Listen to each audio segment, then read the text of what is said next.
ब्रह्मचारी शिष्य के धर्म। व्यास जी कहते हैं, महर्षियों, इस प्रकार दंड, मेखला, मृगचर्म आदि से युक्त तथा शौचाचार से संपन्न ब्रह्मचारी गुरु के मुंह की ओर देखता रहे। जब वे बुलाएं तभी उनके पास जाकर अध्ययन करें। सदा हाथ जोड़े, सदाचारी और संयमी बने। जब गुरु बैठने की आज्ञा दें तब उनके सामने बैठें। गुरु की बात का श्रवण और गुरु के साथ वार्तालाप, ये दोनों कार्य लेटे लेटे ना करें और भोजन करते समय भी ना करें। उस समय ना तो खड़ा रहें और ना दूसरी ओर मुख ही फेरें। गुरु के समीप शिष्य की शैया और आसन सदा नीचे रहने चाहिए। जहां तक गुरु की दृष्टि पड़ती हो वहां तक मनमाने आसन पर ना बैठें। गुरु के परोक्ष भी उनका नाम ना लें। उनकी चाल, उनकी बोली तथा उनकी चेष्टा का अनुकरण ना करें। जहां गुरु पर लांछन लगाया जाता हो अथवा उनकी निंदा हो रही हो वहां कान मूंद लेने चाहिए अथवा वहां से अन्यत्र हट जाना चाहिए। दूर खड़ा होकर, क्रोध में भरकर अथवा स्त्री के समीप रहकर गुरु की पूजा ना करें। गुरु की बातों का प्रत्युत्तर ना दें। यदि गुरु पास ही खड़े हों तो स्वयं भी बैठा न रहें।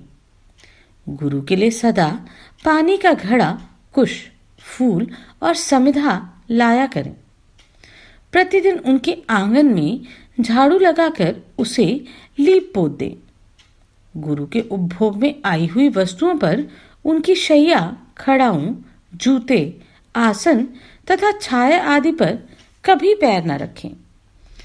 गुरु के लिए दातुन आदि ला दिया करें। जो कुछ प्राप्त हो उन्हें निवेदन कर दें। उनसे पूछे बिना कहीं न जाएं और सदा उनके प्रिय एवं हित में संलग्न रहें। गुरु के समीप कभी पैर न फैलाएं। उनके सामने जम्भाई लेना, हंसना, गला ढकना और अंगड़ाई लेना सदा के लिए छोड़ दें।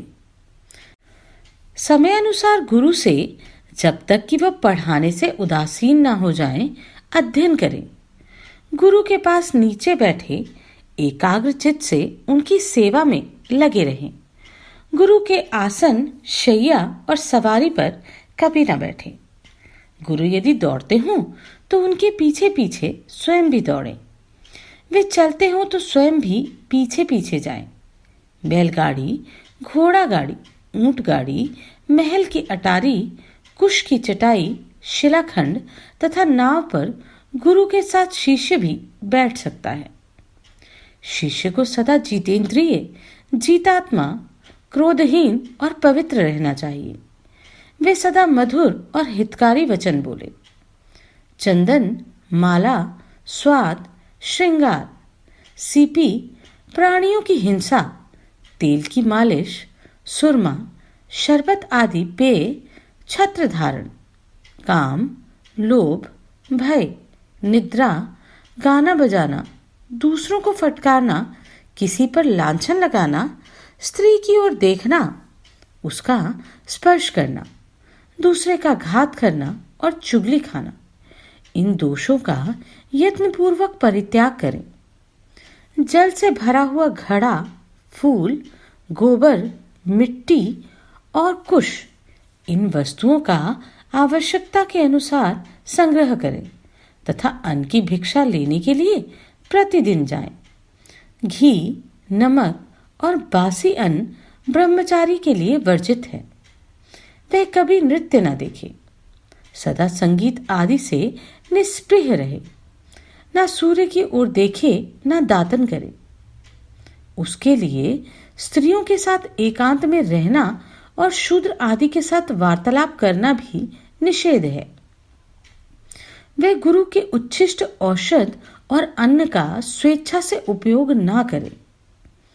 ब्राह्मण गुरु के परित्याग का किसी तरह विचार भी मन में ना लाए। यदि मोह या लोभवश वह उन्हें त्याग दे तो पतित हो जाता है। जिनसे लौकिक, वैदिक तथा आध्यात्मिक ज्ञान प्राप्त किया जाता है उन गुरुदेव से कभी द्रोह न करें। गुरु यदि घमंडी, कर्तव्य अकर्तव्य को ना जानने वाला और कुमारगामी हो तो मनु जी ने उसका त्याग करने का आदेश दिया है। गुरु के गुरु समीप आ जाएं तो उनके प्रति भी गुरु की ही भांति बर्ताव करना चाहिए। नमस्कार करने के पश्चात जब वे गुरुजी आज्ञा दें तब आकर अपने गुरुओं को प्रणाम करना चाहिए। जो विद्याधर हों उनके प्रति भी यही बर्ताव करना चाहिए। जो योगी हों, जो अधर्म से रोकने और हित का उपदेश करने वाले हों, उनके प्रति भी सदा गुरुजनोचित बर्ताव करना चाहिए। गुरु के पुत्र, गुरु की पत्नी तथा गुरु के बंधु बांधवों के साथ भी सदा अपने गुरु के समान ही बर्ताव करना उचित है। इससे कल्याण होता है। बालक अथवा शिष्य यह कर्म में माननीय पुरुषों का आदर करें। यदि गुरु का पुत्र भी पढ़ाए तो गुरु के समान ही सम्मान पाने का अधिकारी है, किंतु गुरुपत्र के शरीर दबाने, नहलाने, उच्छिष्ट भोजन करने तथा चरण धोने आदि का कार्य न करें। गुरु की स्त्रियों में जो उनके समान वर्ण की हो उनका गुरु की भांति सम्मान करना चाहिए तथा जो समान वर्ण की ना हो उनका अभ्युत्थान और प्रणाम आदि के द्वारा ही सत्कार करना चाहिए। गुरु पत्नी के प्रति तेल लगाने, नहलाने, शरीर दबाने और केशों का श्रृंगार करने आदि की सेवा ना करें। यदि गुरु की स्त्री युवती हो तो उसका चरण स्पर्श करके प्रणाम नहीं करना चाहिए, अपितु मैं अमोघ हूं यह कहकर पृथ्वी पर ही मस्तक टेकना चाहिए। सत्पुरुषों के धर्म का निरंतर स्मरण करने वाले शिष्य को उचित है कि वह बाहर से आने पर प्रतिदिन गुरु पत्नी का चरण स्पर्श एवं प्रणाम करे। मौसी, मामी, सास, बुआ ये सब गुरु पत्नी के समान हैं। अतः गुरु पत्नी की भांति इनका भी आदर करना चाहिए। अपने बड़े भाइयों की स्वर्ण स्त्रियों का प्रतिदिन चरण स्पर्श करना उचित है। परदेश से आने पर अपने कुटुंबी और संबंधियों की सभी श्रेष्ठ स्त्रियों के चरणों में मस्तक झुकाना चाहिए। बुआ, मासी तथा बड़ी बहन के साथ माता की ही भांति बर्ताव करना चाहिए। इन सब की अपेक्षा माता का गौरव अधिक है। जो इस प्रकार सदाचार से संपन्न, अपने मन को वश में रखने वाला और दंभहीन शिष्य हो, उसे प्रतिदिन वेद, धर्मशास्त्र और पुराणों का अध्ययन कराना चाहिए। जब शिष्य साल भर तक गुरुकुल में निवास कर ले और उस समय तक गुरु उसे ज्ञान का उपदेश ना करे तो वह अपने पास रहने वाले शिष्य के सारे पापों को हर लेता है। आचार्य का पुत्र सेवा परायण, ज्ञान देने वाला, धर्मात्मा, पवित्र, शक्तिशाली, अन्न देने वाला, पानी पिलाने वाला, साधु पुरुष और अपना शिष्य, ये 10 प्रकार के पुरुष धर्मतः पढ़ाने के योग्य हैं। कृतज्ञ, द्रोह न रखने वाला, मेधावी, गुरु बनाने वाला, विश्वास पात्र और प्रिय, ये 6 प्रकार के द्विज विधि पूर्वक अध्ययन कराने के योग्य हैं। शिष्य आचमन करके संयमशील हो, उत्तराभिमुख बैठकर प्रतिदिन स्वाध्याय करे। गुरु के चरणों में प्रणाम करके उनका मुंह जोड़ता रहे। जब गुरु कहे सौम्य आओ पढ़ो, तब उनके पास जाकर पाठ पढ़े, और जब वे कहें कि अब पाठ बंद करना चाहिए तब पाठ बंद कर दे। अग्नि के पूर्व आदि दिशाओं में कुश बिछाकर उनकी उपासना करें। 3 प्राणायामों से पवित्र होकर ब्रह्मचारी ओंकार के नाम का जप करें। ब्राह्मणों, विप्र को अध्ययन के आदि और अंत में भी विधि पूर्वक प्रणव का जप करना चाहिए। प्रतिदिन पहले वेद को अंजलि देकर उसका अध्ययन कराना चाहिए। वेद संपूर्ण भूतों के सनातन नेत्र हैं, अतः प्रतिदिन उनका अध्ययन करें, अन्यथा वह ब्राह्मणत्व से गिर जाता है। जो नित्य प्रति ऋग्वेद का अध्ययन करता है वह दूध की आहुति से, जो यजुर्वेद का पाठ करता है वह दही से, जो सामवेद का अध्ययन करता है वह घी की आहुतियों से, तथा जो अथर्ववेद का पाठ करता है वे सदा मधु से देवताओं को तृप्त करे। उन देवताओं के समीप नियम पूर्वक नित्य कर्म का आश्रय ले वन में जा एकाग्रचित हो गायत्री का जप करें। प्रतिदिन अधिक से अधिक 1000, मध्यम स्थिति में 100 अथवा कम से कम 10 बार गायत्री देवी का जप करना चाहिए। यह जप यज्ञ कहा गया है। भगवान ने गायत्री और वेदों को तराजू पर रखकर तोला था।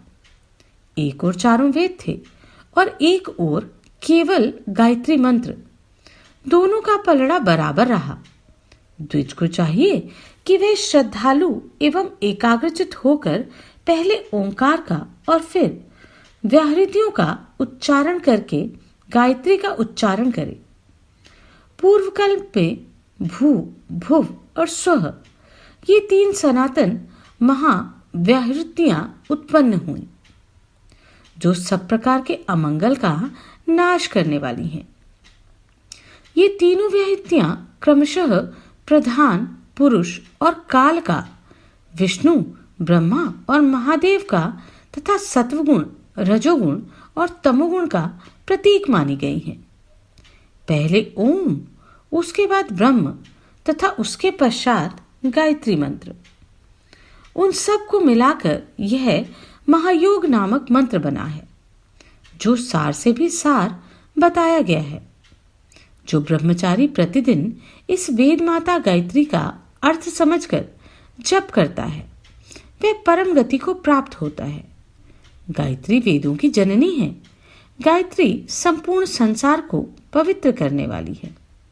गायत्री से बढ़कर दूसरा कोई जपने योग्य मंत्र नहीं है। यह जानकर मनुष्य मुक्त हो जाता है।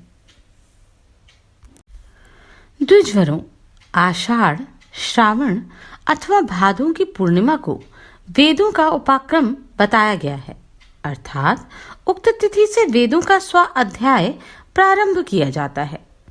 जब तक सूर्य दक्षिणायन के मार्ग पर चलते हैं तब तक अर्थात 4.5 महीने प्रतिदिन पवित्र स्थान में बैठकर ब्रह्मचारी एकाग्रता पूर्वक वेदों का अध्ययन कर सकता है।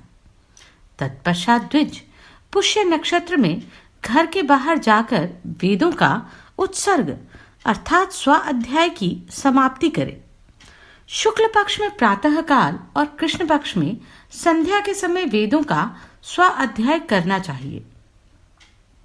वेदों का अध्ययन, अध्यापन, प्रयत्न पूर्वक अभ्यास करने वाले पुरुष को नीचे लिखे अनध्यायों के समय सदा ही अध्ययन बंद करना चाहिए।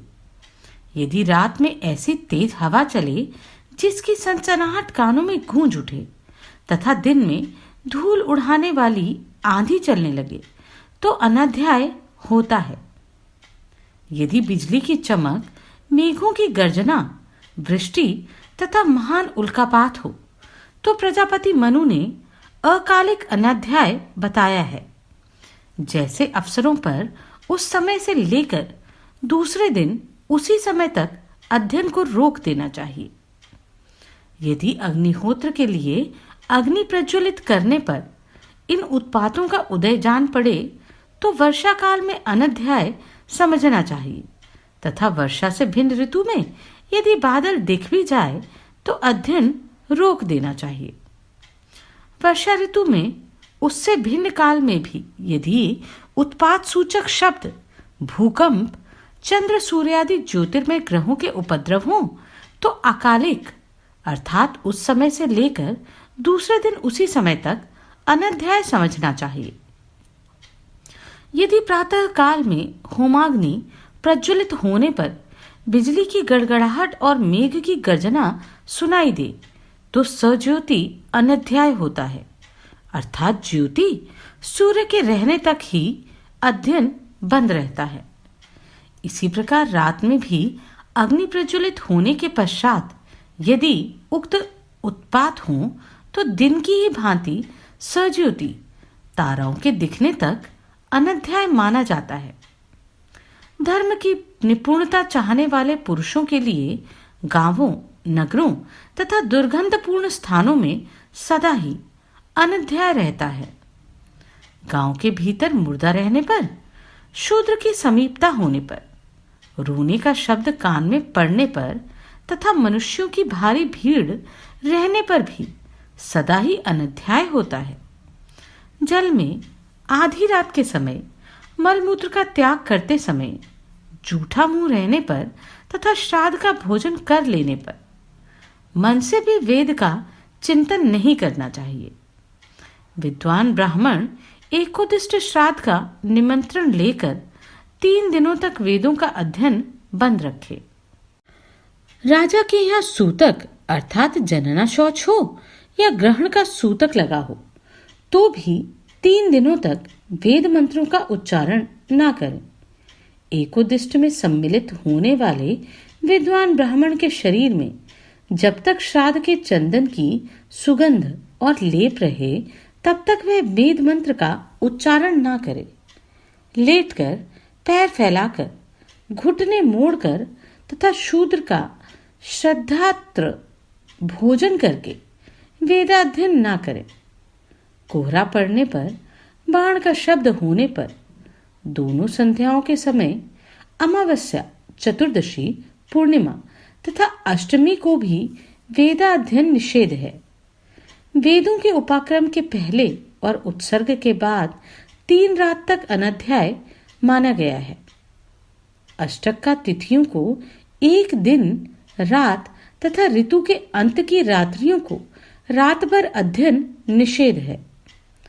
मार्गशीर्ष, पौष और माघ मास के कृष्ण पक्ष में जो अष्टमी तिथि आती है उन्हें विद्वान पुरुषों ने 3 अष्टकाओं के नाम से कहा है।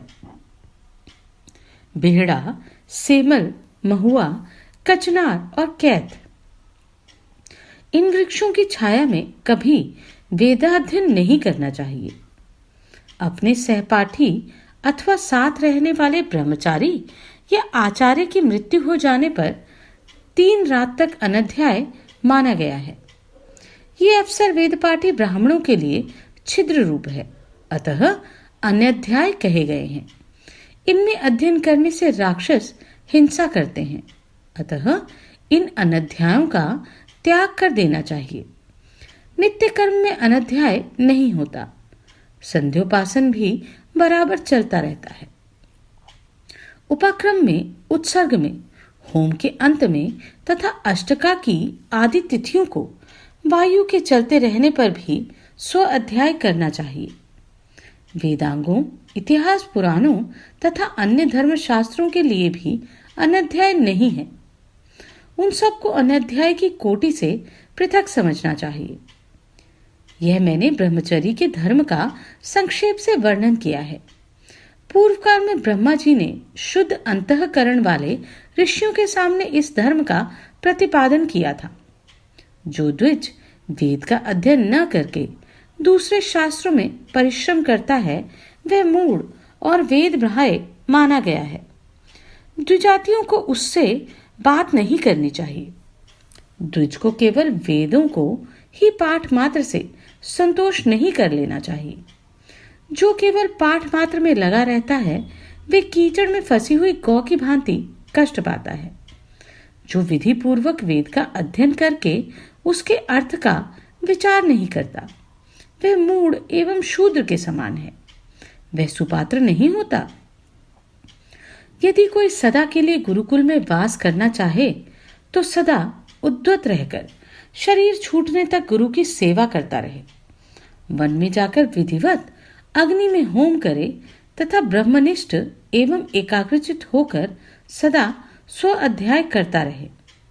वे भिक्षा के अन्न पर निर्भर रहकर योग युक्त हो सदा गायत्री का जप और शतरुद्रीय तथा विशेषतः उपनिषदों का अभ्यास करता रहे। वेदाध्ययन के विषय में जो ये परम प्राचीन विधि है इसका भली भांति मैंने आप लोगों से वर्णन किया है।